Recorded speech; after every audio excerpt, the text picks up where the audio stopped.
The ticket did not say animal issue.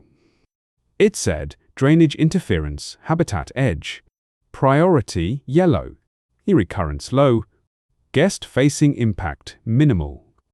That was why it reached my queue. I worked the line between animals and infrastructure, the place where a clean diagram meets something that refuses to stay in its category. The exhibit was Yi Qi, deep time gliders, small enough to feel safe, strange enough to make guests lower their voices without knowing why. The internal file noted unexplained feather accumulation, substrate shift, and a drainage pattern that kept resetting after overnight cleanout. Every word in that file was loyal to the wrong surface. Something was using the infrastructure, not a drain problem, not a guest concern. Something that had found the gap between departments and had been there long enough to leave a pattern. I took the protein bar, put it in my pocket, and went to look. The first ticket did not look like an animal issue. That was why it reached my queue. At R Epoch, an animal issue had a shape. Keeper note. Vet flag. Behavioral deviation. Habitat variance. It came wrapped in the language of living things, even when the language tried to make them sound less alive. The tickets I usually saw had some soft edge of concern in them: reduced feed interest, abnormal sheltering, redirected aggression, keeper observation pending. They arrived with initials, temperature bands, keeper photographs, and 3 or 4 nervous comments from people who knew exactly how far a small change could travel if nobody wanted to be the first person to call it serious. This one had none of that. Drainage, interference, habitat edge. That was the category in the maintenance system. Priority yellow. Recurrence flag set to low. Guest-facing impact minimal. Animal welfare impact under review. Recommended action, inspect, clear, reset. The note beneath it was shorter than the category.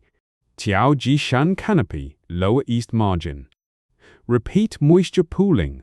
Possible debris movement behind guest rail. Exhibit support requests escalation if obstruction not visible from service grade. I read it at my desk with my jacket still on, and one hand inside a drawer where I kept a protein bar I had already decided not to eat. It was 7:19 in the morning, too early for the building to have warmed up properly, and the Habitat Systems office still smelled faintly of yesterday's coffee and the lemon cleaner the overnight crew used on the glass wall outside our bay. I worked in the line between animals and infrastructure, which meant most people only remembered our department when something refused to stay in its assigned category. If a door failed, that was facilities. If a habitat mist line stuttered, that was environmental support. If an animal stopped feeding, that was husbandry. If a guest said the little winged animals in the premium Canopy habitat were acting strange, and the first maintenance pass found standing water, feather dust, and no obstruction, it became mine. My badge said Habitat Systems Escalation Investigator. It sounded more dramatic than the work usually was. Most days, it meant I found the point where a clean diagram had met an old repair, a keeper habit, or a guest-facing design choice nobody had told the drawing about. The title had also saved me, more than once, from being treated as either a maintenance tech with a clipboard or a junior animal person with a wrench. I could ask for tickets and floor access. I could read an environmental log without requesting permission from 3 managers. I could stand in a service corridor and tell a contractor not to close a wall until somebody explained why the drain behind it had animal-safe mesh on the wrong side. It was not authority exactly. It was a license to be irritating in more than one department. The Tiaojishan Canopy file opened with a rendered image of soft green air. That was not an exaggeration. The public-facing photograph showed layered branches under a high, curved roof, filtered light catching in suspended vapor, and small, dark shapes arranged across the upper netting like paper cutouts someone had taught to breathe. The copy below the image called it an intimate, low-risk encounter with one of Deep Time's most surprising gliders. It used the word gentle twice and the word prehistoric once. Yi Qi had that effect on people. They were not large enough to trigger the reflex most guests brought to R Epoch, the reflex that made them lower their voices around teeth and height, and anything with a head too heavy for modern expectation. Yi Qi lived in the guest imagination as delicate strangeness. Little membraned wings, long fingers, soft display lighting. A scientific name that sounded almost like a question if the guide said it too quickly. The internal file was less delicate. Tiaojishan, Canopy, Habitat Group 4C, Guest Track East, Lower Margin System, Drainage Tier 2, Service Grades E22 through E16. Recurring notes attached, condensation variance, substrate shift, mesh contact, possible visitor reach attempt, juvenile cluster stress, unexplained feather accumulation. I stared at that last phrase for a little longer than I needed to. Unexplained feather accumulation was one of those descriptions that looked harmless because every word in it had somewhere else to go. Feathers accumulated. Guests brushed the rail. Animals preened. Air handling systems moved what was light and let it gather in places. A person did not think to check until a guest complained that something smelled damp. The file included 3 photographs from first-line maintenance. The first showed a narrow service grate set into a dark green wall panel below a guest rail. The second showed a shallow fan of water on textured flooring shining under work lights. The third showed a clot of dark, filament-thin debris collected against the lower edge of the grate. I enlarged the third photograph. Feathers mostly. Into substrate. A bead of something pale on the edge of the metal. The photo resolution made it hard to tell whether it was mineral deposit, cleanser, or dried feed slurry. There was no scale marker in the frame, which meant the first-line tech had not expected the material itself to matter. That was not a criticism. Most first-line tickets were about making the visible problem stop being visible. I opened the attached message from exhibit support. Eli, forwarding because this is the third low-reg ticket in 2 weeks, and the Canopy team says the drainage line is clear from the standard grate access. Animal team still thinks stress traffic guest reach is more likely than system issue, but the pattern keeps resetting after overnight cleanout.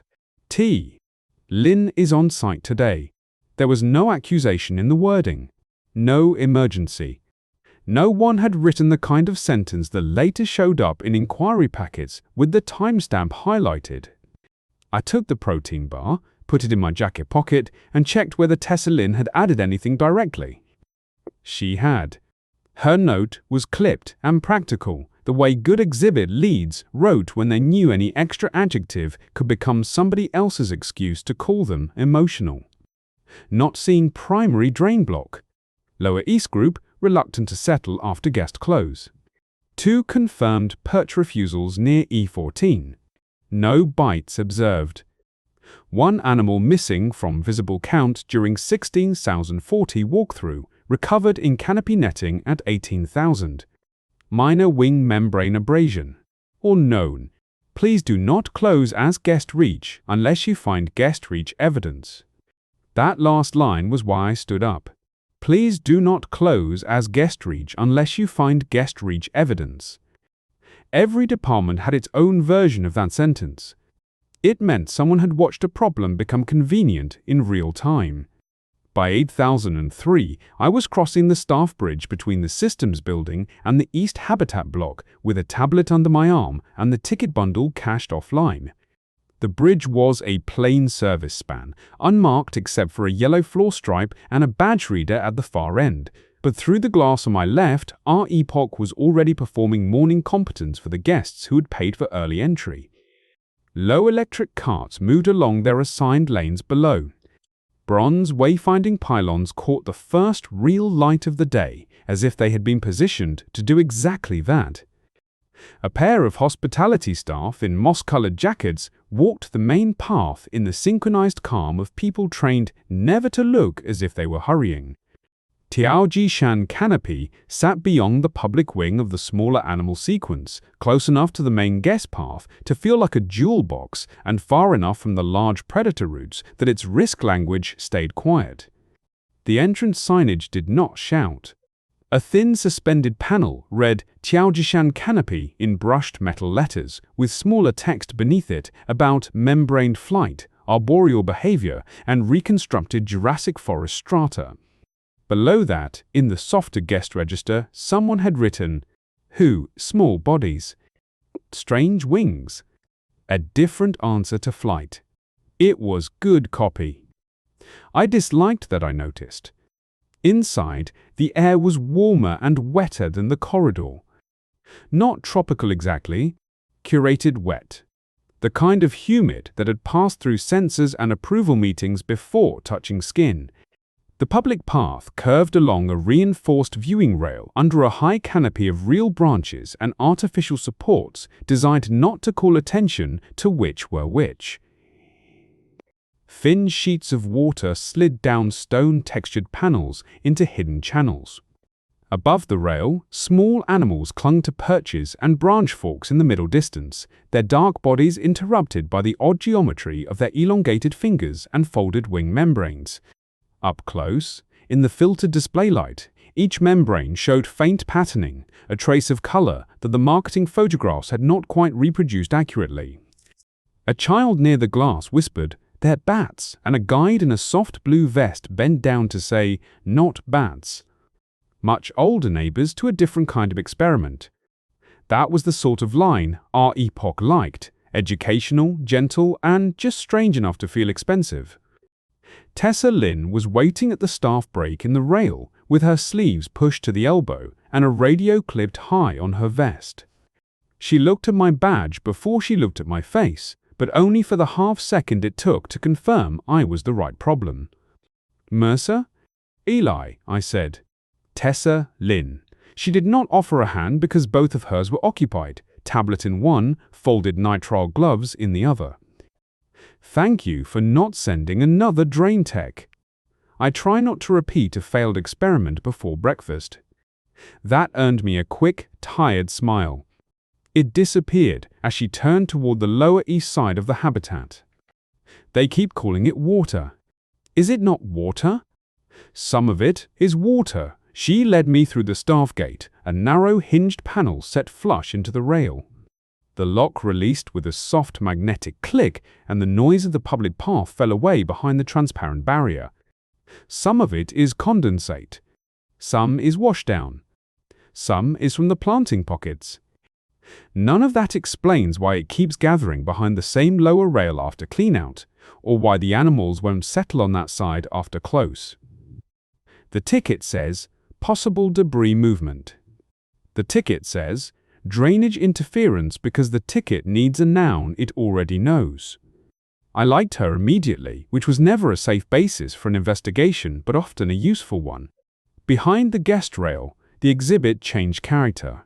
From the public side, the lower east margin had looked like a continuous green wall with decorative depth.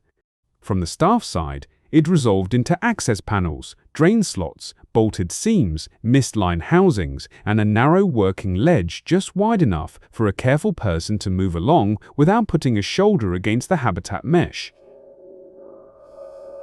The Yiqi nearest us shifted as we entered. Not panic. Not exactly. A tightening through the group, visible in the way three bodies lifted from their perch and resettled farther in, membranes folding close like dark fans put away. "They do that for maintenance?" I asked. "They do it for strangers," Tessa said. "They do it for the glass cleaning rig. They don't usually do it for me." She said it evenly, but the distinction mattered. At E14, the floor changed under my shoes. The public surface had a fine, bark-like texture. The service strip was ribbed composite with drain holes at regular intervals. Two panels met at a vertical seam. The seam looked clean. The grate below it looked clean. Someone had already removed the visible debris and rinsed the area until it had that over-clean smell of wet polymer and disinfectant. Still, the air had something under it. not rot. Not fecal. Not the sweet-sour feed odor I associated with small animal prep rooms. Something mineral and damp and faintly warm, like air pushed through a hollow space that had not been designed to breathe. I crouched and set my tablet on my knee. Standard grate access?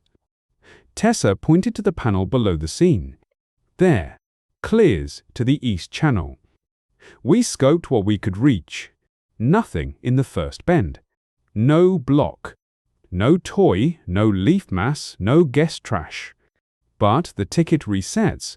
After overnight cleanout, she said. Not during the day. Always after close or before morning count. I looked through the grate. For a moment, all I saw was the narrow black geometry every maintenance grate offered back to a person, slot, screwhead, shadow, a wet curve of pipe or lining just beyond the angle of light. Then, one of the Yi Chi above us made a sound. It was not loud. A dry little scrape of breath and throat, answered by another from deeper in the canopy. Tessa's head lifted before mine did. That's new, she said. The group on the lower east perches had gone still, not looking at us. Looking down. Tessa did not say anything for a few seconds after that. I appreciated it. People under pressure often tried to make animal behavior more readable than it was, as if the story would become safer if they could translate every motion into a sentence. She only watched the canopy and the service strip below it, her tablet lowered against her thigh. The Yi Chi stayed high and tight to the inner branches. The one nearest E14 had its body flattened along a support limb, small head angled toward the lower wall, membranes folded close against its sides like collapsed sails. It did not look at me. It did not look at Tessa. It looked toward the dark seam beneath the grate, as if something there had learned how to be quiet. That cool, I said. You said it was new. That exact one, yes. Stress call. Could be. She sounded as if she had trained herself not to hate those two words. Could be contact avoidance. Could be purge dispute. Could be airflow vibration if I wanted to make the report easier to close. I looked back through the grate. The shadow inside gave me nothing. Do you? No. That was one good thing about Tessa Lin. She did not perform certainty for me. She had the kind of restraint that came from knowing both how much she knew and how quickly a wrong adjective could spread through a ticket chain. I took a light from my bag and angled it through the lower grate. Moisture flashed along the first bend. The inside of the channel was composite, dark grey, smooth, in a way meant to discourage buildup. There were a few pale streaks on the lower curve, maybe mineral, maybe cleanser residue. No leaf mass. No pellet clump. No obvious obstruction. The grate itself had been cleaned too well. That mattered. When people cleaned a place after the first or second complaint, they cleaned the mess. After the third, they cleaned away the evidence that would have told you what kind of mess it had been.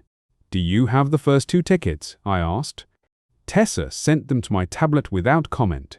The first had been logged 12 days earlier by hospitality, not exhibit support. Guest complaint, damp smell near lower viewing rail, east side. Guest facing resolution, courtesy relocation to central viewing pocket, floor dry by guest operations pass. Internal note, possible condensate, overspill. Maintenance note, no active leak observed.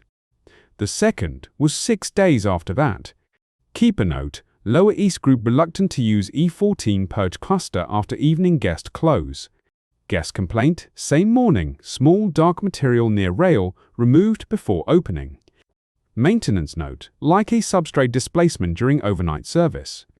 Animal welfare note, monitor. The third was the one that had landed in my queue. In isolation, each ticket was reasonable. That was what made them dangerous. No single entry had enough force to pull the problem out of its category.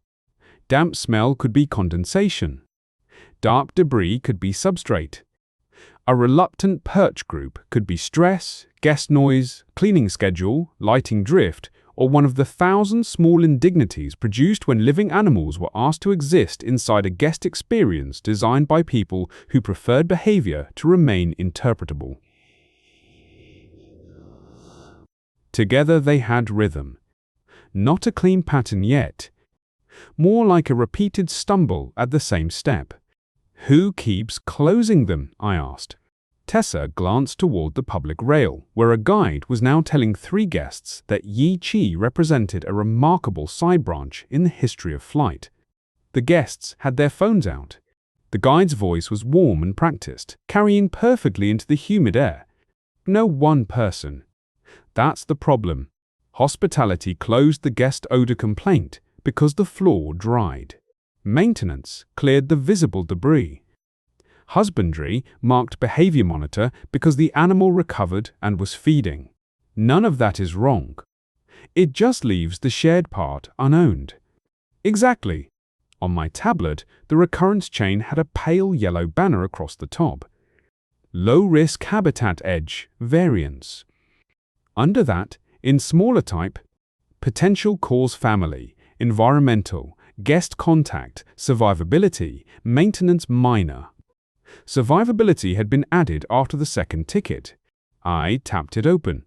The word belonged to a whole internal vocabulary that sounded merciful until you had seen what it permitted. In small animal habitats, survivability, variance covered mortality, withdrawal, failure to thrive, unexplained injuries under threshold, repeated relocation, and cases where exhibit conditions did not obviously violate standard, but the animals inside them still lost ground. It was not a cruel word by itself. A good system needed categories for patterns too small to justify panic and too persistent to ignore. But survivability could also soften a question until nobody was responsible for asking it hard. The Yi Qi count sheet listed 12 animals in the Lower East, visible group, not all visible at once by design. The missing visible count incident Tessa had noted did not register as missing animal. It had been marked, temporary concealment, recovered, minor abrasion, no predation evidence. I read the phrase twice. No predation evidence. That line, I said. Was somebody worried about predation? Tessa's mouth tightened, not dramatically, just enough to tell me the question had already lived in the room before I arrived. No, she said. That's standard language after an animal is out of visible count and returns injured. It means no blood pattern, no bite marks, no carcass event, no predator present in the habitat. Predator present in the habitat. Correct. The way she answered made it clear she had noticed the same narrowing I had. No predator present in the habitat was not the same as no animal had been frightened, chased, struck, or injured because of something near the habitat. But the checklist did not ask those questions. It asked the question it knew how to close. Above us, the Yi Qi began moving again. One shifted along a branch, stopped, then gave a quick, trembling shake of its body. A tiny scatter of down drifted through a blade of light, catching it briefly before disappearing into the green below. It fell beautifully. That was the problem with R Epoch. Even its warnings could look curated for a second. A guest on the far side lifted a phone. The guide gently angled her body into the sightline without saying no. Is feather loss up? I asked. Tessa pulled the count sheet from memory faster than her tablet. Not across the habitat. Lower East only. But not enough to flag molt variants. Abrasion. One minor wing membrane abrasion. Same animal as the temporary concealment. He was feeding when recovered. No limp. No fracture. No open wound. Where was he recovered? She pointed upward and slightly inward toward a dense section of netting where artificial branches crossed a real trunk. There. Which is strange but not impossible. Why strange? Because that net pocket is where they go when they're avoiding people above, not below. I looked from the net pocket to the lower margin. The distance was not great, but the movement implied by it was wrong for a simple startle from guest activity. An animal frightened by a guest rail did not usually move down toward the rail and then up into deeper cover. It moved away along the upper branch structure, unless the first pressure had come from somewhere else. I did not say that yet. The fastest way to ruin a good investigation was to announce the shape of it before the evidence had been forced to agree. "Show me the control view," I said. We left the service ledge through a narrow door behind a panel of living moss that was only half living if you knew where to look. The public-facing humidity gave way to a cooler service corridor with textured grey flooring and waist-high utility cabinets running the length of the wall. The sound changed too. In the exhibit, everything was softened by plants, water, and guest hush. In the corridor, the building became honest. Fans, valves, the tick of conduit expansion, the distant rolling thump of a cart crossing a threshold somewhere deeper in the structure. Tessa badged us through a plain grey door into a small support room with 2 wall monitors, a counter full of labelled sample bags, and a laminated feeding schedule clipped under a magnet shaped like a Yi Chi silhouette. The magnet had probably come from the gift shop. Someone had drawn little angry eyebrows on it with a marker. "Professional environment," Tessa said without looking at it. "I respect morale infrastructure."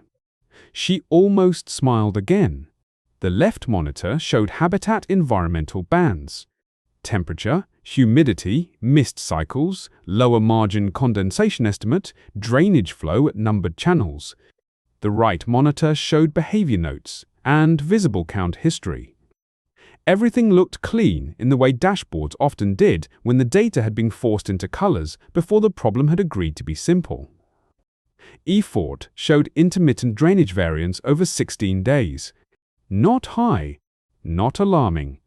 A small upward pulse after close on 4 nights, 2 of which corresponded with the guest odor and debris tickets. "What happens after close?" I asked. "Lights change. Guest rail locks. Lower mist cycle cuts by 20%. Feed scenting shuts off. Overnight cleanout runs on the public path side. Habitat remains active. Animal handling? Not unless needed. The lower east group should settle higher after guest traffic drops. Usually they do. Whoa, and now." Tessa opened a behavior trend. "They settle, then break. Not every night, but enough that I'm tired of being told small animals are sensitive." On the chart, the lower east group had 3 late evening disturbance clusters. No single cluster lasted long. They appeared as thin vertical bruises on an otherwise acceptable pattern. I clicked into the first cluster. The system note read, "Unassigned motion below threshold, likely branch vibration, service activity, no keeper response required." The second, "Lower margin movement, auto-classed as debris mist interference, no persistent heat signature." The third, from last night, "Drainage channel acoustic event, probable runoff obstruction, maintenance minor." There it was again, a vocabulary that kept pushing the problem back toward water and things small enough to be moved by it. "Do you hear those events in the room?" I asked. "Not from the public path. Sometimes from service." Tessa leaned over the counter and rewound the monitor capture. "Here." The audio was bad, because habitat audio usually was. Fans, water, branch movement, guests, the tiny restless life of an enclosure designed to feel quiet. Then, under all of it, a dull scrape. Not loud. Not long. Something dragged or pressed along a surface below the microphone's clean focus. The Yi Chi on the recording erupted upward in a soft burst of bodies and membranes. Then, nothing. The timestamp was 1842 so. Guest path closed at 18,003. Overnight cleanout began at 19,010. "Branch vibration," I said. "That's what it classed." "Do you think it's branch vibration?" "No. Do you think it's a drainage obstruction? No. I waited. Tessa crossed her arms, then uncrossed them as if she disliked what the gesture implied. I think something is touching the lower structure when the animals expect the lower structure to be quiet. I don't know from which side. That was as far as she would go, and it was the right distance. I made a note. Do not close as guest reach. Do not close as visible drain obstruction. Pattern tied to lower east margin after guest close. Need root geometry. A maintenance lead I did not know stepped into the support room while I was typing. He had a hard hat tucked under one arm and the expression of a man who'd been told the same minor issue was now important enough to become inconvenient. He looked at Tessa first, then at me. You, Mercer? Yes. Oren. Facilities. I checked the East Line yesterday. Nothing there. Ooh, standard access. Standard access is the access, he said. Tessa looked down at her tablet. I closed my notes slowly enough to keep my face neutral. The ticket says standard great access. Does the line have legacy access behind it? Oren exhaled through his nose. Depends what you mean by legacy. That was another sentence departments used when the map was about to become less clean.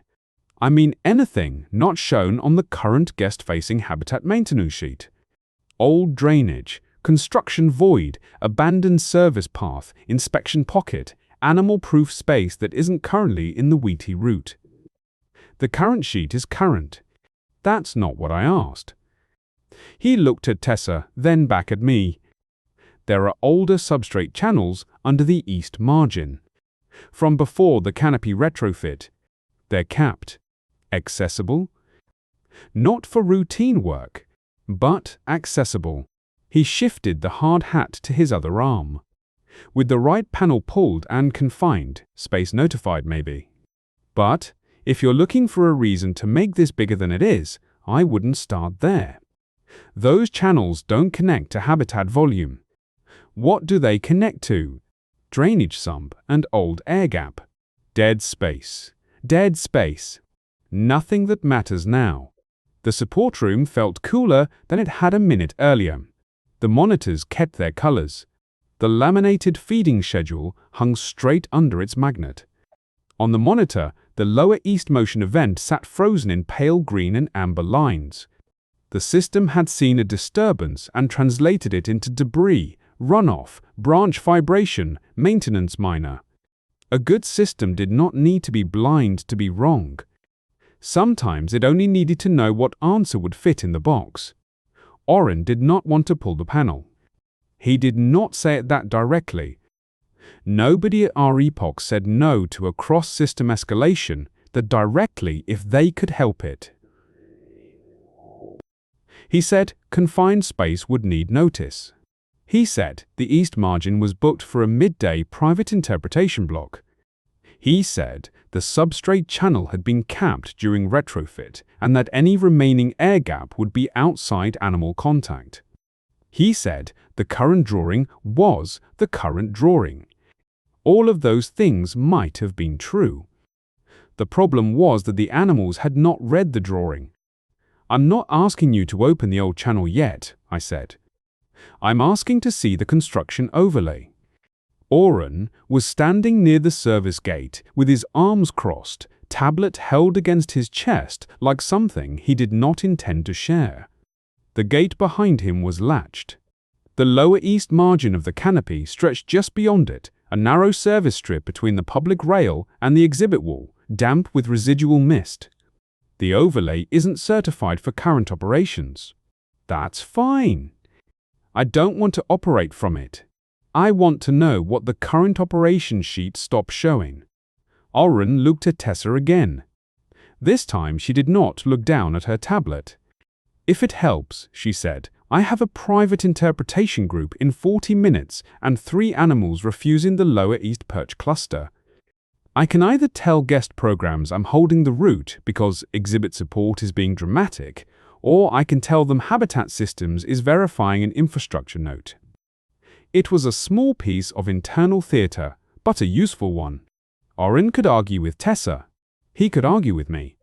He did not want to argue with a sentence that had both habitat systems and verifying in it. "Records room," he said. 5 minutes. He led us back through the service gate and down 2 corridors that smelled of concrete sealer and old cleaning solution, the kind of smell that accumulates where maintenance work gets done without guests ever passing through. The records room felt older than the habitat itself. Not old in the archaeological sense. R Epoch rarely allowed anything to look old unless the age had been selected and polished. This room was older in the practical sense. Beige cabinets, a wall-mounted scanner with a yellowed instruction label, rolled drawings in vertical racks, and a table where too many people had cut packaging with blades they were not supposed to use on the surface. The fluorescent fixture overhead cycled with a faint pulse that nobody had filed a work order for. Oren pulled the current plan first, as if proving a point. Tiaojishan Canopy appeared in clean layered color. Guest path, rail, habitat margin, service ledge, drainage runs, mist line access, keeper routes, approved confined space points. E14 sat exactly where it should have, a small block of diagrammatic certainty at the lower east edge. "Current sheet," he said. "No route into habitat volume from below. No open animal path." "Agreed," I said. He seemed disappointed. I did not fight him there. Then he pulled the retrofit overlay. It was in a different style, imported from an earlier system. The line weights were wrong. The labels used an old naming convention. Some of the walls were ghosted in pale gray as existing condition, overlaid by newer green habitat structures and blue drainage. Under the lower east margin, the old substrate channels appeared as thin nested arcs running beneath the current drainage path, like the ribs of something buried too shallow. Most ended where Oren said they ended, capped, filled, cut off by the retrofit. But one line did not terminate cleanly. It faded under a note box. Legacy air relief substrate stabilization. Void, verify, sealed, prior to final planting. The verification stamp was there. Initials. Date. No photo. I looked at the line, then at the current E14 grade location. The old void did not connect to the habitat, not on the drawing.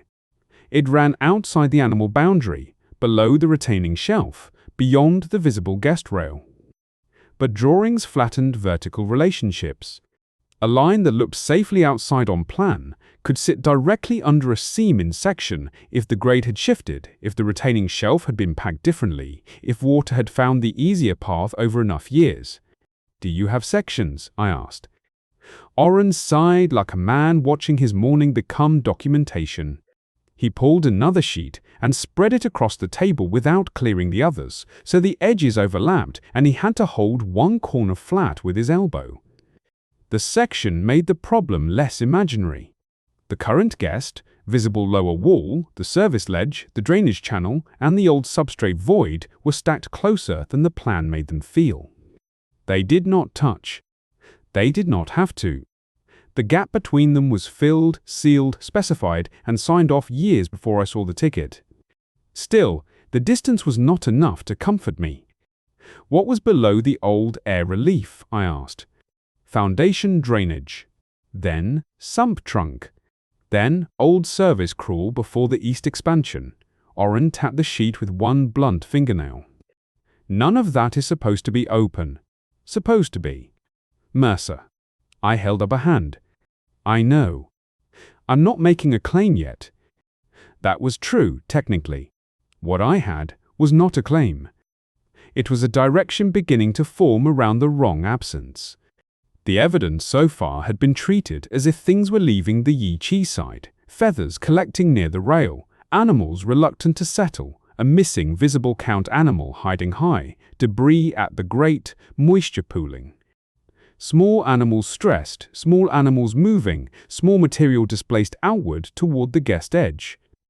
But the old section showed a possible pressure beneath the lower margin, outside the neat animal volume, close enough to influence the edge without appearing inside it. If something disturbed the space below or behind the lower wall, the Yiqi would not flee outward. They would flee up and inward. Material could be pushed into the visible edge from outside the habitat's conceptual boundary and still look like the habitat was shedding. The system would read the mess where it appeared, not where it came from. I set the current sheet and overlay side by side on the table, their edges held flat by a stapler and a coffee mug that had been in the room long enough to develop a permanent ring. The reports assume the source is the exhibit side, I said. Because the material is at the exhibit edge, Oren said. At the visible edge. Tessa leaned closer to the section. You're thinking something is coming up from the old side. I'm thinking the current tickets don't distinguish between material leaving the habitat and material being forced into the habitat margin. Oren gave a short laugh without humor. By what? Water? Maybe. It was the safest answer because it was still possible. Water could do strange, patient things. It could carry feather dust through channels, swell substrate, move debris, open old seams, collapse, fill where an inspector had signed off a void without a photograph. If I wrote a report right then, water would be the only defensible subject. But water did not make a group of Yiqi look down and hold still. We went back to E14 with the overlay loaded on my tablet. By then, guest programs had been told the lower east rail would remain open, but the staff margin would be under inspection. The public path was filling. People leaned into the atmosphere, the canopy sold them, the intimacy of small prehistoric bodies, the feeling that the dangerous part of the park had been left somewhere larger and farther away. A guide at the west pocket explained membrane structure, while a Yiqi shifted along a branch above him, the animal's long finger bones making its folded wing look less like a wing than a hand that had learned a different grammar. A few guests had their phones up. The animal tolerated it without appearing to notice.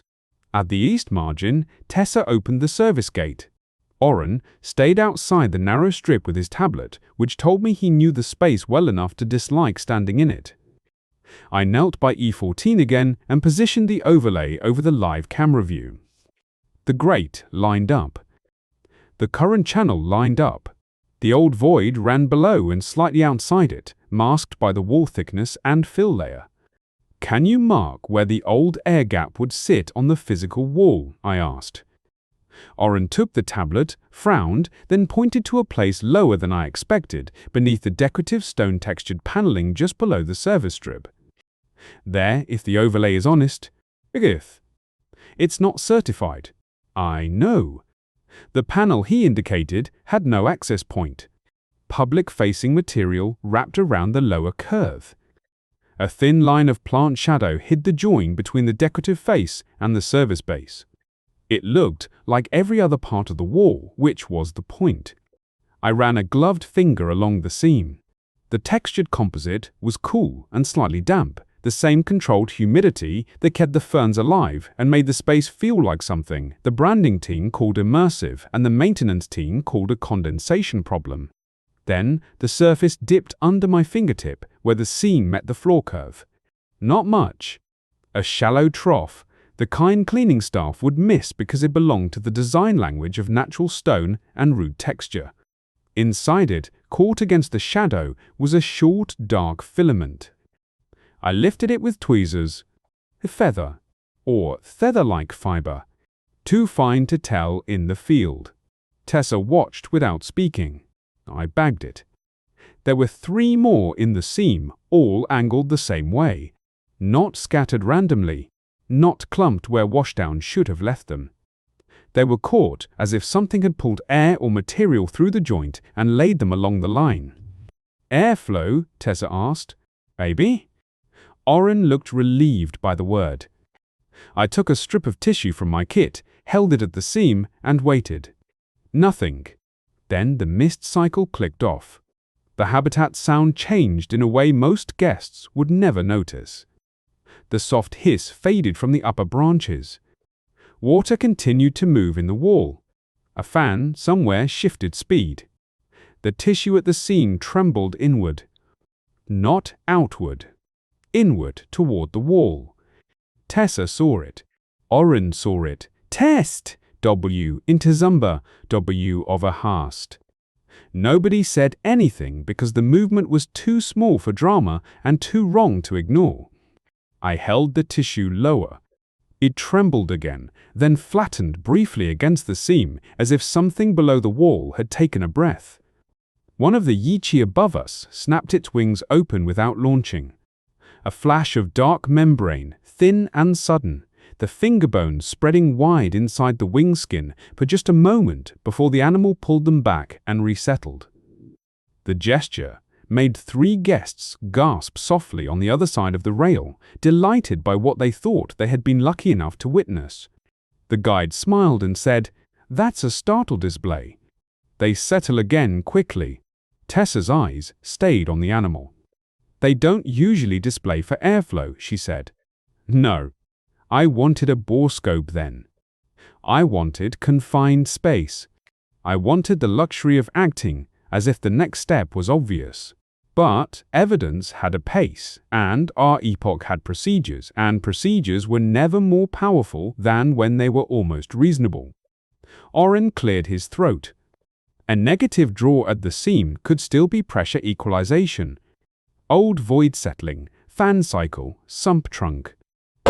"Yes," I said. "That doesn't make it animal-related." "No. So we don't need to shunt the exhibit." That was the sentence he had been walking toward.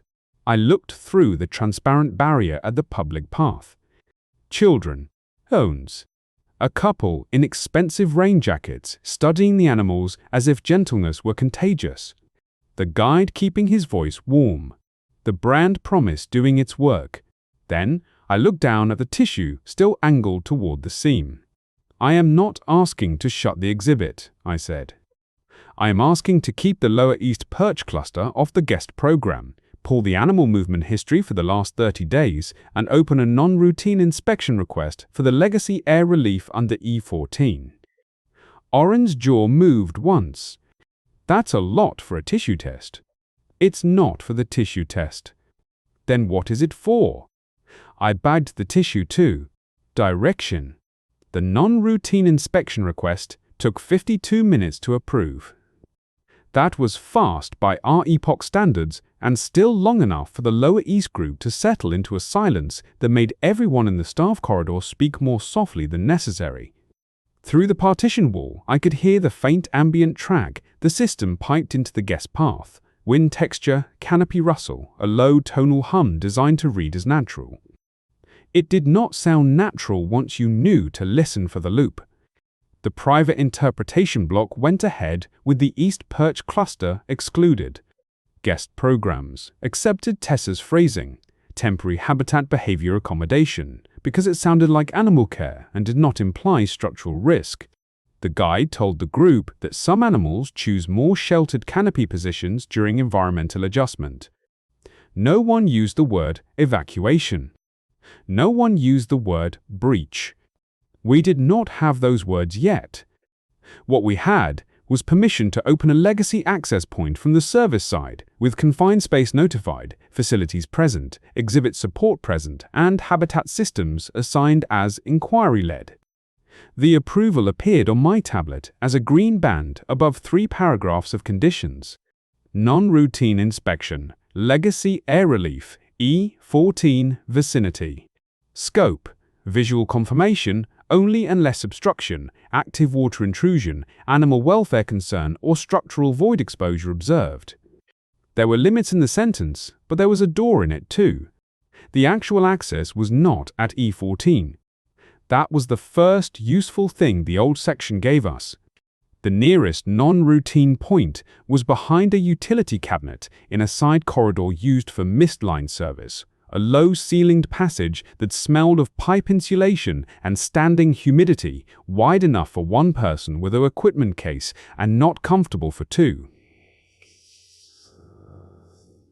2 contractors arrived with a portable barrier, a case of inspection lights, and the blank expressions of men who had already decided the person who ordered the opening would own whatever inconvenience came out of it. Posser, Oren signed the access sheet. Tessa signed as exhibit support witness. I signed as inquiry lead and felt the small, familiar weight of a decision becoming traceable. The cabinet came out first. It was heavy enough to require both contractors and left a pale rectangle on the wall where condensation had not reached. Behind it was a painted panel with 4 old fasteners beneath a newer warning decal. Authorized facilities, access only. Below that, older text had been half covered, but not removed. I could see the tail of a word, relief. Oren noticed me looking. "It's not hidden," he said. I didn't say it was. People always say hidden when they mean not used. P was right, often enough that I let him have it. When the panel came free, the corridor changed smell. Not violently. No horror film breath of rot or heat. Just a deeper layer of damp, trapped concrete, old sealant, mineral water, and the faint papery dryness of material that had been left undisturbed too long behind walls that were supposed to have made it irrelevant. The smell was not alarming.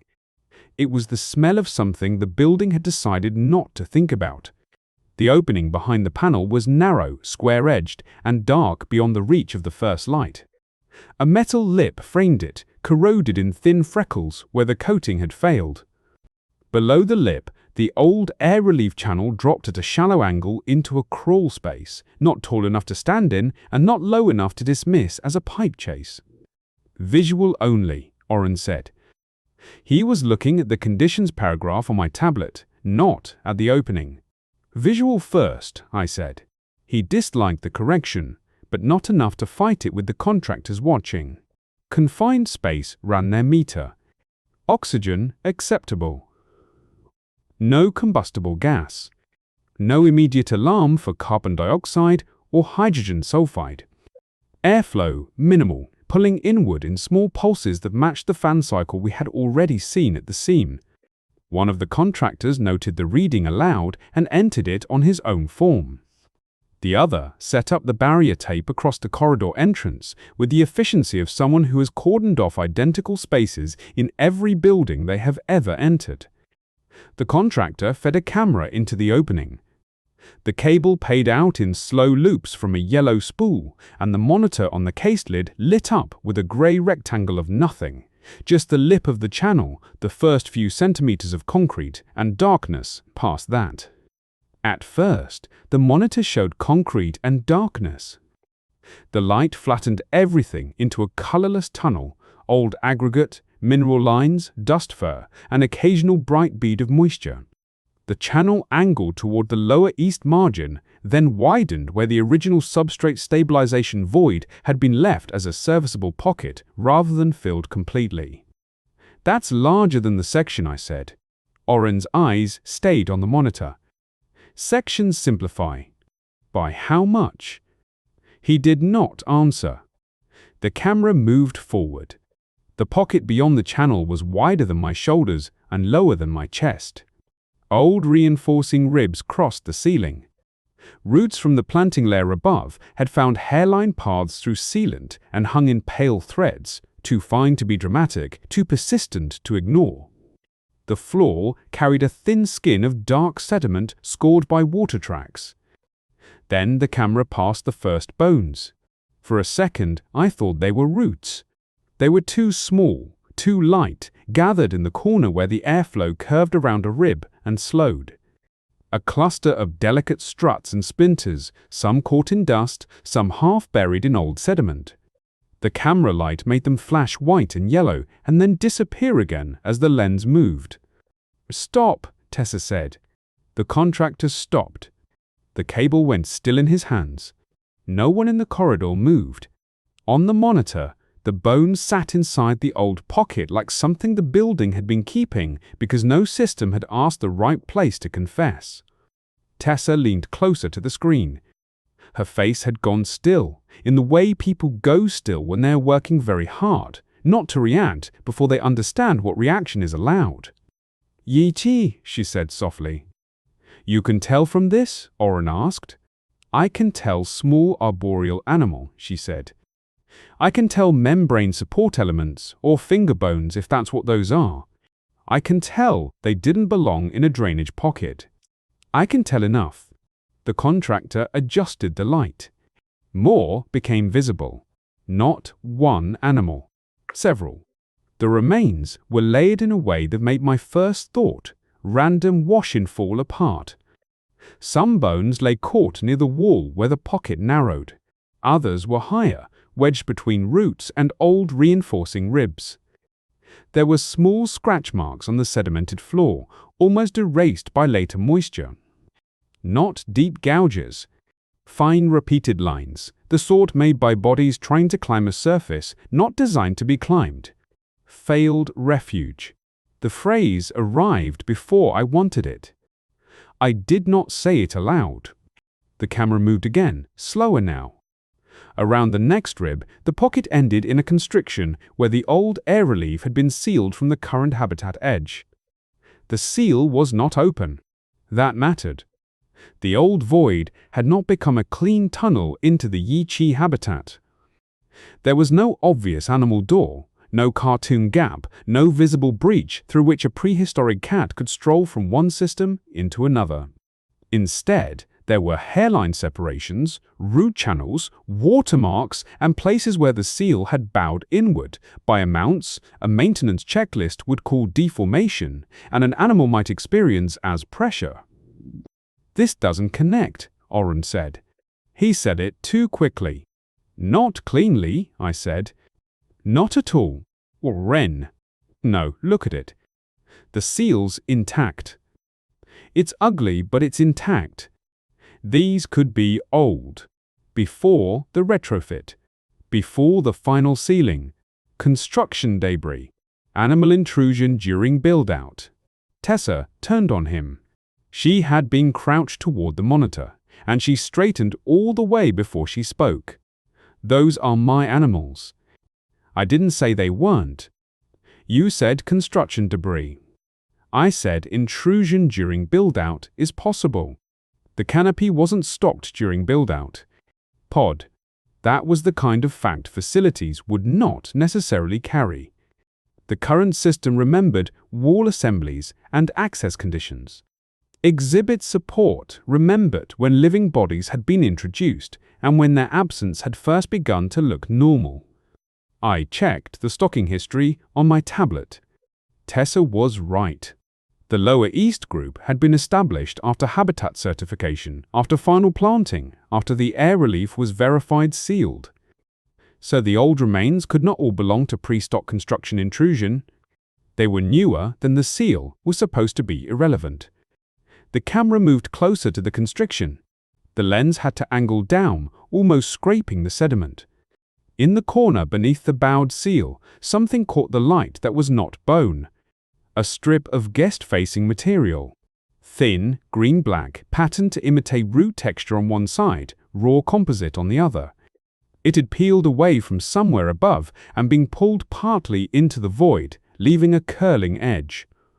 Along that edge were feather fragments, dried mud, and a reddish-brown smear, too old and thin to interpret in the field. Tessa whispered something I did not catch. The contractor, to his credit, did not keep moving without instruction. He held the cable and waited.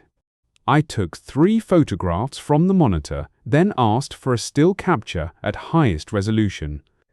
The file saved under the inspection request with a timestamp and the kind of permanent CALM-only software could manage. Legacy Air Relief. Visual. Still 014. I opened the current habitat section again and overlaid it with the camera position. The pocket sat below and outside the lower east margin, close enough that a small animal could have reached it through failure points only if the edge had changed after certification. Or if something had pushed material from below until the edge behaved differently than the drawing. That was the gap between old proof and current danger. The pocket showed that Yi-Chi had entered the hidden space repeatedly, or over time.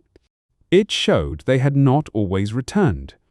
It showed the system had reasons to explain attrition without seeing where some of the attrition went.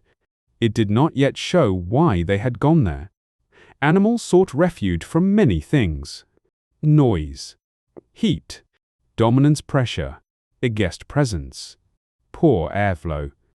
A small animal could enter a bad space because it was sick, frightened, disoriented, or drawn by cooler air. The old void could be a trap without a predator. That had to remain possible. I made myself write it in the note. Old remains confirm repeated hidden space access, see failed refuge. Cause not yet established. Do not infer predator from remains alone. Tessa watched the words appear on my tablet screen. You don't believe that, she said. I believe it enough to keep us honest. She looked back at the monitor. They were hiding. Maybe. No. Look at the floor. They were trying to get higher. The fine scratches did climb. They aimed toward the roots, the ribs, the bowed seal, any surface that might hold a small body above the sediment. Hiding from what? Oren asked. It was not a challenge this time. He was looking at the monitor, the same way Tessa was. No one answered. The camera backed out far enough to show the pocket as a whole. Once the shock of the bones settled, the geometry became worse in a quieter way. The remains were not scattered through the entire void. They gathered near the constriction beneath the habitat edge, as if small animals had come in, found the narrow end, and failed there. The airflow had caught feathers and dust around them. Water had shifted lighter pieces downslope. Time had made the scene look less like an incident and more like a maintenance condition. A place can become part of a system simply by being bad in the same way for long enough.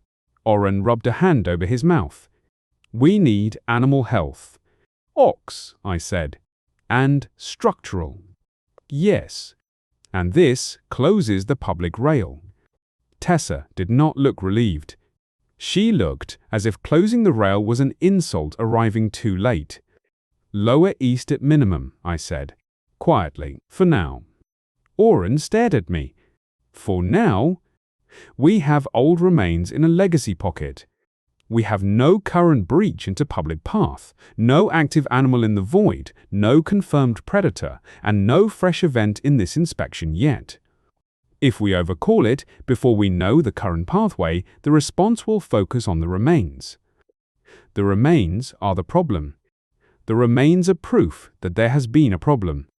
They are not proof that the problem is over. Tessa's eyes moved to me then. She understood the difference immediately and heated it. The contractor began retracting the camera. The cable came back in slow coils, and the view slid backward over sediment, bone, pale root threads, and the old concrete ribs. Near the opening, the light caught one more thing on the floor of the channel, a small clump of dark feathering, fresher looking than the rest, but still dry enough that I could not responsibly name it as current. I marked the frame anyway. When the camera came out, the corridor seemed too bright. The public habitat beyond the walls continued to murmur, guide voices and guest footsteps softened by curated humidity. Somewhere above us, through the partition, a yi-chi made the same dry scraping call I had heard before. This time, nobody tried to name it stress. Not out loud. The first response to old bones is always to make them older. No one says it that way, but that is what happens. Age gives people room to breathe. Age turns responsibility into history, and history into maintenance, and maintenance into a form with a box for corrective action. If the remains in the legacy pocket were old enough, if the smear was dry enough, if the feathering had settled long enough to become part of the sediment story, then the problem could be serious and still be over. For 17 minutes, that was the direction the response tried to take. Animal health requested sample control and species confirmation. Structural requested a temporary Lower East hold while they reviewed the void geometry. Guest programs requested language for the interrupted interpretation path. Facilities requested permission to leave the panel open under barrier control until a second camera pass could document the pocket. Each request was reasonable. Reasonable things can form a wall when they all face the same way. The incident channel renamed itself while we were still standing in the corridor. E-Fort, Legacy Void, Historical Small Animal Access Review. I watched the title change on my tablet and felt something in me go flat. Historical, Tessa said. She had seen it too. We were still in the access corridor, the panel propped open behind us, the raw mineral smell of old concrete moving through the gap in slow, cool drafts. It's a placeholder, Oren said. He did not sound convinced of his own mercy. I opened the channel details.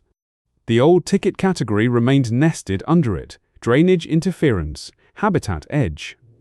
New sublabels had already appeared: animal remains, lower margin, possible historic ingress, structural review pending. The word active did not appear anywhere. I added a comment before anyone could tell me not to.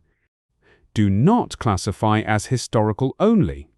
Fresh event correlation remains unresolved. Lower margin motion acoustic events within last 24 HRS. Yi Chi startle display during current inspection. Inward scene draw observed today. The comment posted. A small grey icon appeared beside it, indicating review pending. R Epoch had an icon for almost everything. Tessa asked to see the morning count again. We moved back into the support room, while the access corridor filled with people carrying cases, sample bags, temporary barriers, and the particular exhaustion that arrives when a minor issue starts requesting signatures. The support room was a narrow rectangle behind the lower East Keeper station, 2 monitors, a steel counter bolted to the wall, a whiteboard with a count grid that someone had half erased and never finished. Through the interior window, the habitat ran past in deep green layers, branches stacked above branches, the light going bronze near the canopy line. The public rail at Lower East was now roped with a narrow bronze stanchion line and a printed card that read, "This viewing pocket is temporarily resting for animal comfort. Please continue to the central canopy overlook." Temporarily resting. I understood why the words existed. I hated them anyway. In the support room, the visible count had been updated at 10,004. 11 observed. 1 unconfirmed from Lower East Group. That did not mean missing. Yi Chi concealed themselves well. The habitat had depth by design. A single unconfirmed animal in a disturbed group was not proof of anything except a keeper's future headache. Tessa tapped the screen hard enough that the monitor wobbled. Same one. Identifier? I asked. Lower East green-black tie. M7. The one with the abrasion. The identifier did not mean the animal wore a tie. It referred to a tiny colored marker pattern applied to the internal perch recognition diagram, not visible to guests and barely visible to staff unless the animal moved right. M7 had been the temporary concealment case from the second ticket. Last confirmed? 1810 yesterday. Feeding normal. Then 2 partials during evening cycle. No clean visual after the acoustic event. I went cold in a practical way. Not panic. Not even fear yet. Just the interior reordering that happens when an old problem refuses to stay old. Could he be above netting? Yes. Could he be in a standard concealment pocket? Yes. Could he be in the void? Tessa did not answer as quickly. If the edge changed enough, she said. If he found a path? If he was driven? If he fell? That's a lot of if. I'm aware. We pulled the last 30 days of movement tags. Not enough of the system was automated to call it tracking in the way guests imagined. The Yi Chi did not carry constant active tags like large animals. The habitat used camera-assisted perch recognition, keeper counts, heat shape estimates in select zones, and a lot of trained human eyes. It was good at trends. It was not good at admitting when a trend had become a question. M7's data was thin, but not empty. Lower east perch use had dropped. Concealment time had increased. 2 night disturbances correlated with his last known lower movement. Then no clean visual. The system note attached to the latest gap read, "Probable upper canopy concealment.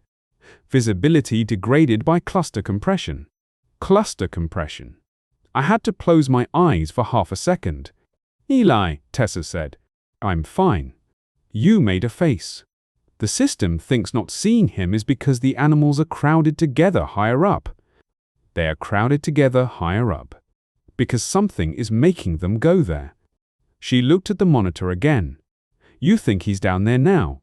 I think the channel title changed to historical before we had a clean current count. That was the truest answer I had. The second camera pass was supposed to document the remains in more detail. I asked for a live audio feed from the camera head this time. The contractor shrugged and said it would be mostly useless in that space. He was a broad-shouldered man in a grey sight vest, already crouching at the panel with the camera cable coiled over one knee. I said useless was fine as long as it was recorded. When the lens went back into the access channel, the image was worse than before because more people were watching it. Old concrete. Mineral streaking, brute threads, sediment, the first bone cluster, the constriction, the peeled composite strip, or M7. No movement, no active predator, no current event. The old pocket story tried to become complete again. Then the camera reached a strip of composite and the contractor stopped without being asked. There was a mark on it that had not been visible in the first pass. Not because it was new, necessarily. The light angle was different. The lens was lower, but the mark itself did not look like old sediment, water stain, or random scrape. It was a set of parallel punctures through the raw side of the composite, close together, deep at the entry, and dragged shallow for a few centimeters before ending. 4 lines. Then a gap. Then one heavier line lower down. Oren said, "Tool." No one responded. The contractor adjusted the light. The heavier lower line had a crescent break in it, not clean enough to be a blade, not ragged enough to be collapse. The raw material around the punctures was pale where the surface had been exposed. Fresh.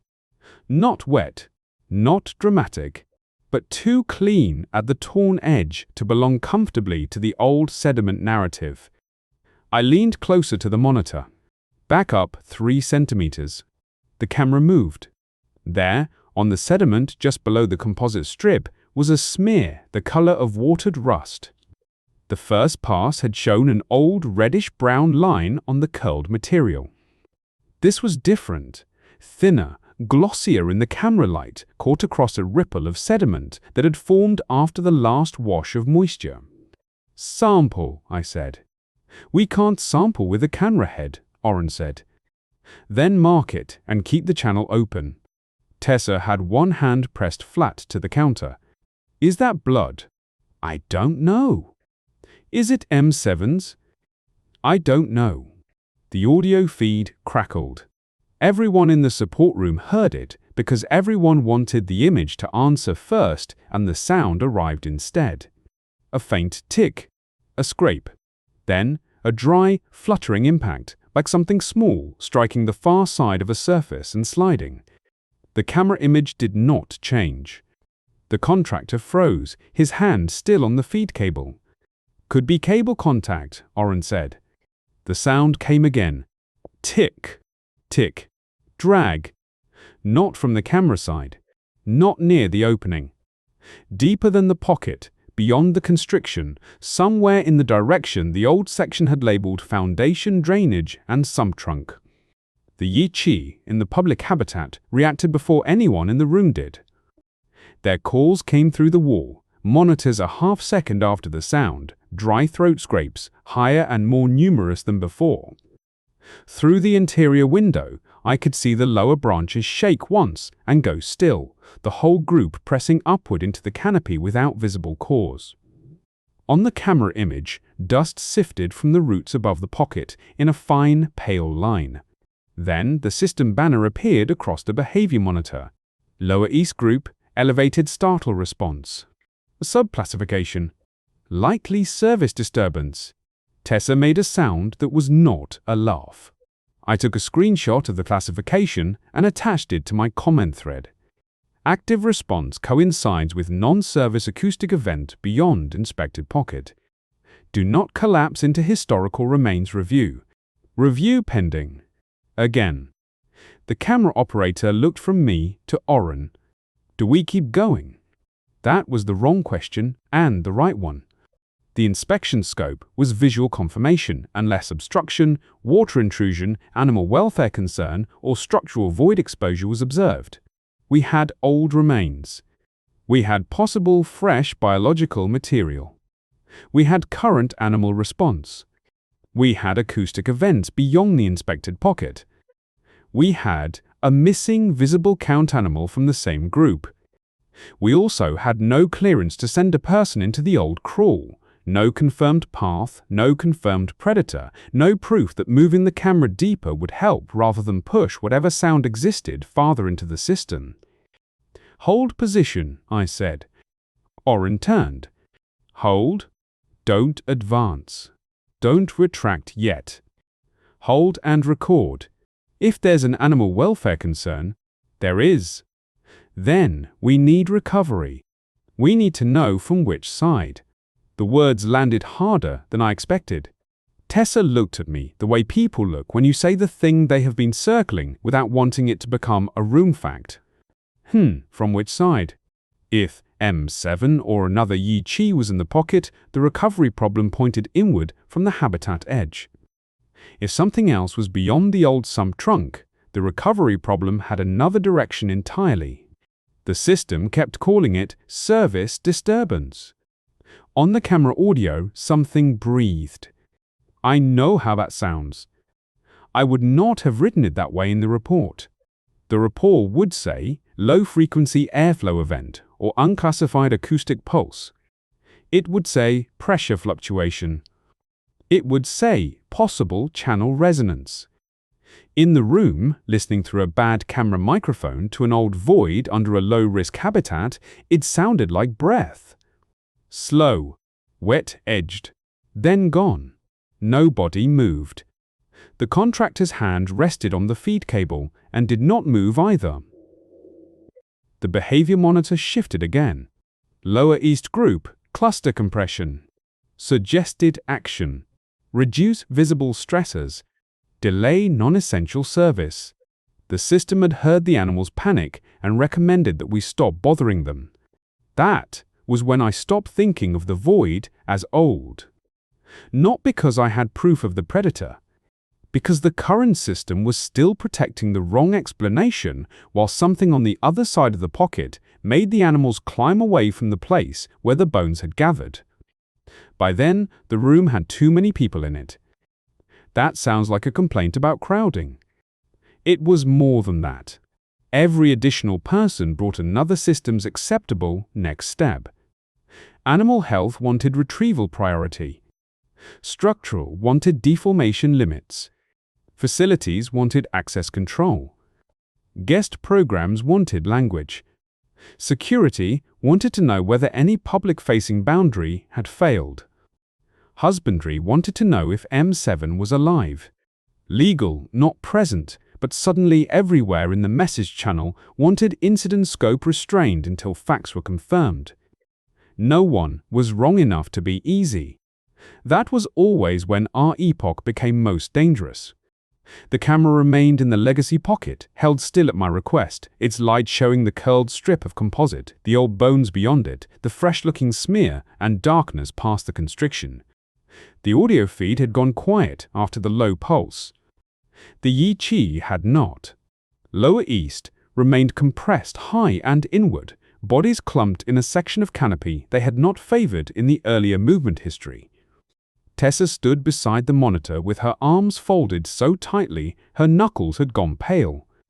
She hadn't moved from that spot in 10 minutes. I could hear her breathing through the silence between radio updates. If M7 is in there, she said, we are wasting time. If M7 is in there and something else is beyond him, rushing into the wrong side wastes more. Why no, she said. She did know. That was the worst part. If she had been simply angry, it would have been easier to stand against her. Instead, she was holding two truths in the same place. A living animal might be trapped, and the route toward that animal might not belong to the animal. Oren pulled up the old infrastructure map beside the live camera feed, expanding it across the second monitor until the two images sat side by side. The camera's small circle of light against the hand-drafted lines of a system that had been reclassified rather than removed. The first time I had looked at the overlay, I had seen absence, what the current sheet did not show. Now I needed to see motion. Show me the sump trunk, I said. He expanded a lower layer. The old service crawl did not run directly under Tiaojishan Canopy like a hidden tunnel from a story designed by someone who hated subtlety. It angled behind the east habitat block, crossed under an older drainage spine, and terminated near a locked service sump that had once supported a different planting system before the Canopy retrofit. After the retrofit, the route had been reclassified, non-routine, sealed, inaccessible except for inspection, not animal-bearing. The words were doing work again. Not animal-bearing. They meant no animals were supposed to be routed through it. They did not mean no animal could enter it if another system had opened a way. Where does the sump trunk daylight? I asked. Poren frowned. It doesn't. It's a trunk. Where does it relieve? He touched 2 points on the map. Service sump here. Emergency overflow into East Storm Channel if flood state triggers. But flood state would alarm. Any maintenance access? 1 at sump east, 3. Locked. Not in weekly route. How far from the canopy edge? 30 meters maybe. Different compartment. Same elevation? He hesitated. That was enough. Lower, he said. Not by much.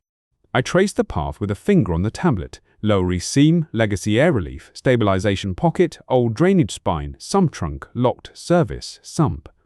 The current tickets had all been generated where the visible effects reached the guest-facing habitat edge. The classifications attached to those effects, drainage interference, mist, debris, branch vibration, service disturbance, cluster compression. But the current disturbance was not located at the visible edge. The visible edge was the place where the animals reacted, and the system could see them react. The source could be moving along the older route behind it. We've been treating E14 as the problem, I said. It is the problem, Oren said. That's where the remains are. It's where the remains ended up. The room got quiet, in the way rooms get quiet when a sentence rearranges more than it says. Tessa leaned over the map. The old pocket isn't an entry point. It's a refuge point. Maybe. They were running into it. Or being pushed toward it. I did not like that version any better, but it fit the scratches, the cluster, the concealment, the low startle, and the misread direction. The institution had seen material at the habitat edge and treated the habitat edge as origin.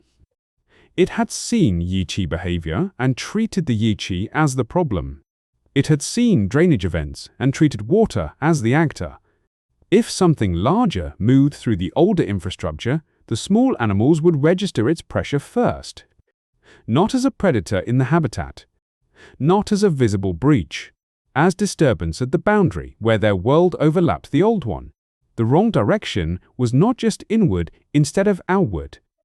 It was observer side instead of source side. The system looked at what it could see and named the wrong participant. Sump East 3, I said. Oren shook his head before I finished. And no, we need eyes there. We need authorization there. Sump East 3 is not a habitat access point. It's under facilities lockout. Then unlock it. That's not how lockout works. Again, he was right. Infuriatingly, usefully right. The service sump sat under a different access class than the habitat margin. It was not part of the animal system in current documentation, which meant an animal incident did not automatically grant access. Facilities lockout required a different chain. If we tried to jump it and found nothing, the story became overreach. If we waited and found something too late, the story became something worse. I called the duty operations manager. It took 3 transfers and 1 sentence I disliked using. Possible active animal welfare risk in legacy infrastructure adjacent to guest visible habitat. Possible, active, adjacent. Every word selected because it was true enough to open a door and restrained enough not to set off doors I could not control. While the request moved upward, the camera feed changed. Not the image at first, the sound. A low scrape came through the audio, longer than before. The camera light trembled, not from impact, but from vibration traveling through the pocket. Dust fell again from the roots, more this time, making pale vertical threads in the light. Then, something struck the far side of the constriction. Not hard enough to break it, hard enough that every small bone in the old cluster shifted. Tessa flinched forward. The monitor jumped as the contractor's hand moved on the control. "Hold," I said. He held. From beyond the constriction, behind the curled composite and seal, a shadow passed across the light. It was too incomplete to name. A curve of movement. Dense. Low. Not the flutter of Yi Qi, not water, not loose debris. Something larger than anything that belonged near the lower margin moved behind a space the current drawing insisted did not carry animals. The smell reached us a second later through the open access. Not strong. The access was too narrow, the airflow too weak. But it came, hot damp fur, old meat, mineral water, and an animal musk that had no place in the curated wet of Tiaojishan Canopy. Tessa put a hand over her mouth. Oren whispered, "Jesus!" The behavior monitor alarmed.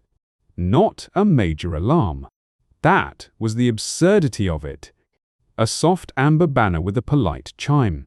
Lower East Group, severe cluster compression. Suggested action. Pause, service disturbance. Produce non-essential access. The system's answer to the animal panic was to tell us to leave. Override that classification, I said. Tessa was already typing. I can annotate. I can't override behavior autoclass from here. Oren. Facilities doesn't own animal behavior. Of course it didn't. The system had divided itself into truths. No one could fully change from the place where the truths collided. My tablet buzzed. Sump East. 3. Access approved. Visual only facilities. Lead 20 fax tat. Systems observer. Security standoff required. Approval had arrived just after the sound that proved waiting had been wrong and before we had anything safe enough to replace it. We did not send Tessa into the sump access. She objected exactly once. I told her she needed to stay with the visible group and confirm whether M7 appeared. She understood the mercy in the lie and the utility in the truth. If the Yi Qi broke further, someone who knew their behavior had to be above ground. Oren and I went with a security officer named Valles and one contractor carrying a portable camera rig he clearly wished belonged to someone else. Sump East 3 was not far in distance. It was very far in category. We moved from the humid exhibit support corridor into a lower service band where the walls lost their decorative patience. No bronze trim, no moss panels, no guest softened lighting, concrete block, resin floor, pipe labels, wall-mounted emergency masks behind clear plastic. The air cooled first, then grew damp again for a different reason. This was not curated humidity. This was water management, old sealant, sump mineral, and the faint sourness of places where organic material had once been present and cleaned imperfectly. Our footsteps changed, too, the soft grip of the exhibit corridor giving way to the flat knock of boots on sealed concrete. The access door had 3 signs. Facilities lockout. Flood relief. East 3. No animal routing. That last one had probably been added to reassure someone after the retrofit. Standing in front of it, I felt the full stupidity of reassurance written as a location fact. Valles scanned us in. Boren opened the mechanical lock. The contractor set the portable camera on the floor and checked the feed twice before he would cross the threshold. Inside, Sumpiece 3 was a narrow concrete room with a grated platform over black water and a low-service crawl at the far side, protected by a hinged mesh barrier. The barrier was closed, bent inward.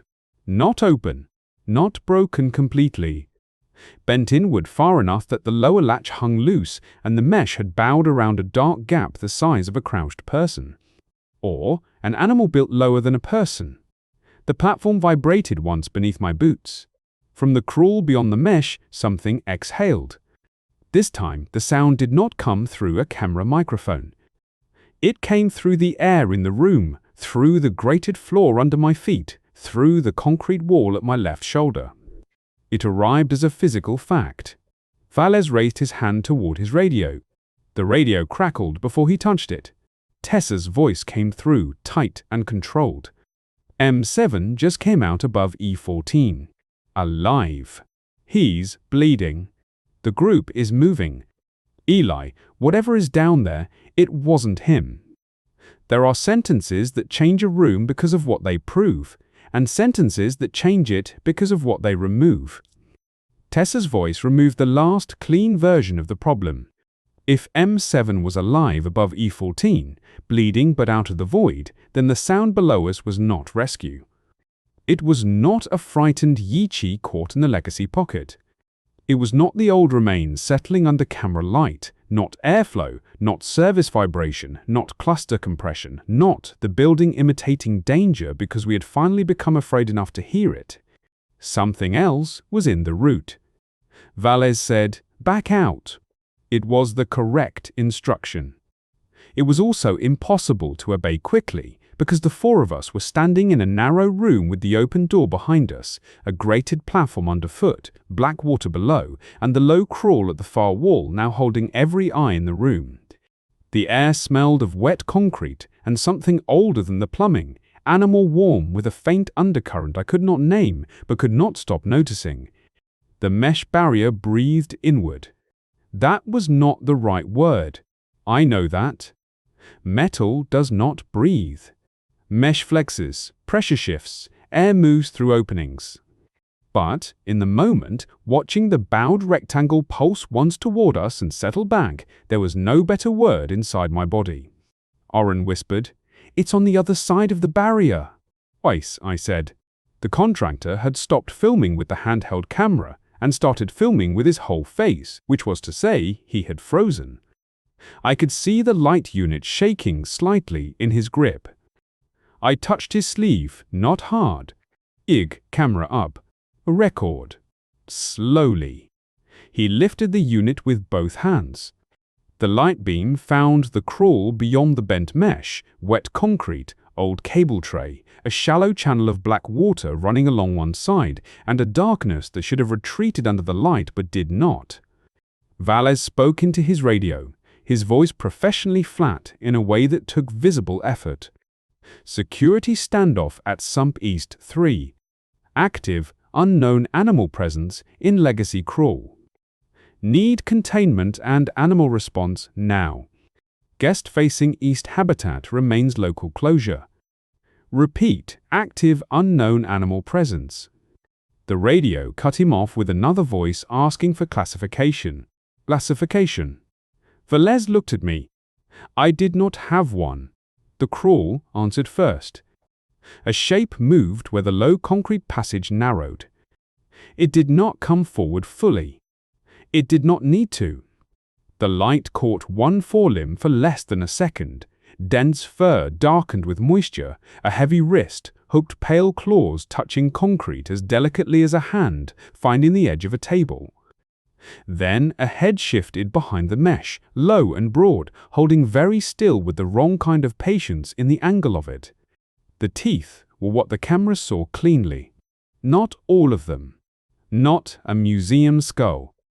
Not the full, beautiful, impossible advertisement of saber teeth under perfect light. Just one long upper canine sliding white through shadow when the mouth opened slightly and closed again.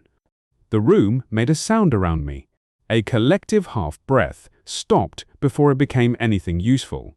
The animal was not large in the way guests imagined the park's danger to be large. It did not tower. It did not fill the corridor. It was built for another grammar of violence, low, muscular, compressed by the crawl, but not helpless in it, using a route no suited human could enter quickly and no guest-facing habitat document admitted as relevant. Its shoulders shifted behind the barrier. Its fur, where the light found it, was not smooth. It clumped wetly along the neck and forelimb, pressed flat as if it had been moving through water for some time. The head withdrew, then pressed forward again until the bent mesh ticked under pressure. Valles said into the radio very carefully, "Visual confirmation of saber-tooth feliform predator in legacy crawl. Not in guest path. Barrier compromised. Need containment response immediately." The word feliform was not perfect. It was probably not the report word that would survive the day, but it was better than unknown animal and safer than a name we had not earned. On my tablet, the incident channel updated. Possible non-habitat animal in legacy infrastructure. Then, under it, almost immediately, source uncertain, do not attribute to Tiaojishan Canopy until review. Even then, the system tried to protect the wrong boundary. The animal struck the mesh. Not in a full lunge. Not enough to burst through. A testing blow with one shoulder or forelimb, heavy enough that the lower latch snapped loose and skittered across the grated platform toward Oren's boot. The impact traveled up through the floor grate and into my feet before my ears registered the sound. Oren made a small involuntary sound and stepped back. "Door," I said. Valles was already moving. Everyone out. Slow. Slow was a fantasy. Slow was something people said when the alternative was trampling each other in a room designed for one maintenance worker and a valve cart. We backed out in a shape that probably looked more controlled on camera than it felt in the body. Valles last, weapon not drawn because no one wanted to discover what a discharge would do in a concrete submarine. Oren with one hand on the contractor's shoulder steering him toward the threshold, me with my tablet tucked against my ribs, unable to stop looking at the crawl. The animal did not burst through. That may have saved us. Or it may have meant we never understood what it was actually doing. It struck the mesh once more as I reached the doorway. The lower frame warped. Water jumped under the grate. The sound traveled through the floor and up my legs like the building itself had been hit. Then the door closed. Valles threw the mechanical lock. Oren slapped the access alarm panel beside the frame. The corridor filled with the high, flat tone of a local containment boundary that had not existed as a problem 5 minutes before. My radio came alive with voices. "Tessa first, Eli." "Alive," I said. "Out of the room." "Lock down East Service Band. Keep Lower East Public clear. Where's M7? Animal Health has him in a transfer crate. Laceration along wing membrane, puncture near shoulder, shock but responsive." Was he in the habitat? He came through the Lower East meshwork above the seam. Not through the public side. He came up and inward. Up and inward. The route had drawn itself in blood. The old pocket had been a refuge. The animals had not been escaping toward the guest rail because they were curious, stressed, or badly managed. They had been moving away from a pressure that entered their world from below and behind. Through infrastructure, the system had declared irrelevant because no current animal route passed through it. The predator had not entered the habitat cleanly either. That was the part that would make the report difficult. It had found or inherited a route that let its pressure reach the lower margin without requiring full emergence every time. Sound, scent, vibration, a paw through a gap, a head at a constriction, enough to drive small animals into the old pocket, enough to injure one, enough to make the habitat behave like it was failing from the inside when the danger was arriving from a blind side. Proof did not feel like triumph. It felt like standing in a service corridor with an alarm tone in my teeth while the correct answer arrived too late to make the earlier categories harmless. Containment came in layers after that, each one both necessary and embarrassingly delayed. Security sealed the East Service band. Guest programs closed, Tiaojishan Canopy entirely under Animal Welfare Review language. Animal response staged outside Sump East 3 with sedation equipment too large for the first access route and barrier panels meant for corridors wider than the one they had been given. A structural technician arrived, studied the old drawings spread flat against the corridor wall, and said this route should not communicate with anything active, which was true in the way old mistakes are often documented truth. The incident title changed again. Active Legacy Infrastructure, Breach, East Habitat Block. Then, 10 minutes later, East Habitat Legacy Route Event, Review, Class, Pending. The second version was cleaner, less alarming, more durable. Tessa met me outside Animal Health after they took M7 behind a frosted door. Her vest had a smear of blood near the wrist where the animal had shifted in the crate. She stared at it as if it belonged to a different version of the morning. "He's alive," she said. "Good. That's not enough." "No." She looked past me toward the closed route, toward the sealed door at the end of the service corridor, and whatever the cameras beyond it were still recording. How long? I knew what she meant. How long had the route existed? How long had the old pocket been catching animals? How long had the system translated fear into stress and pressure, into drainage and survival, into attrition? How long had the canopy been teaching guests that small meant safe, while something with teeth moved underneath the category? "I don't know," I said. It was a poor answer, and the only honest one. By early afternoon, the word machairodont appeared in a specialist thread I was not technically supposed to see. Not smilodon. Someone corrected that quickly. Old world line. Homotherium, like morphology, possible, pending genetic and skeletal confirmation. Root behavior anomalous. Animal not assigned to Tiaojishan Canopy stock. Origin review required. Origin review. Another phrase that meant the problem had already outgrown the place where we found it. There would be a longer investigation. There would be diagrams, samples, arguments about whether the animal had been in the sump trunk temporarily or repeatedly, whether flood relief maintenance had opened a route, whether an old expansion pocket had failed, whether the barrier had been bent from repeated pressure or one event, whether previous attrition should be reclassified. There would be a careful report distinguishing verified facts from inferred route behavior. Someone would decide what words guests were allowed to hear. What I remember most clearly is not the tooth. It should be. The tooth was the obvious image. It would become the part people asked about if the story ever left the building in a form more honest than a guest advisory. But what stayed with me was the first ticket. Drainage interference, habitat edge. A small category. A manageable category. A category that had not been false so much as loyal to the wrong surface. There had been drainage. There had been interference. There had been a habitat edge. The danger was that every word had been true from the safest possible direction.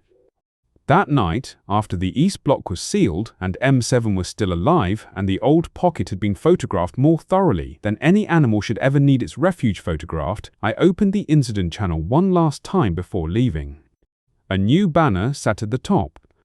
Review class pending. Do not duplicate outside authorized chain.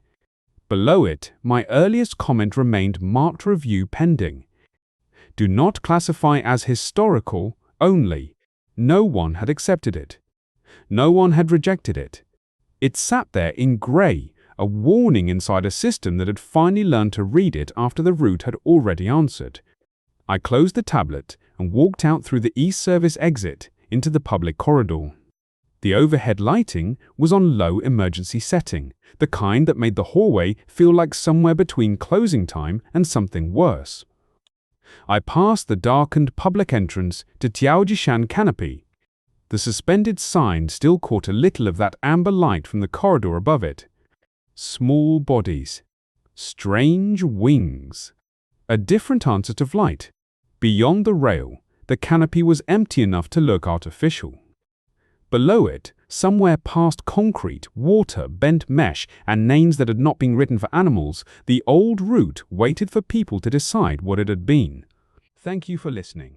This was an R Epoch file about a habitat edge, a hidden route below the map, and the predator the wrong ticket could not name. Subscribe for more R Epoch stories. Do not trust the safest surface.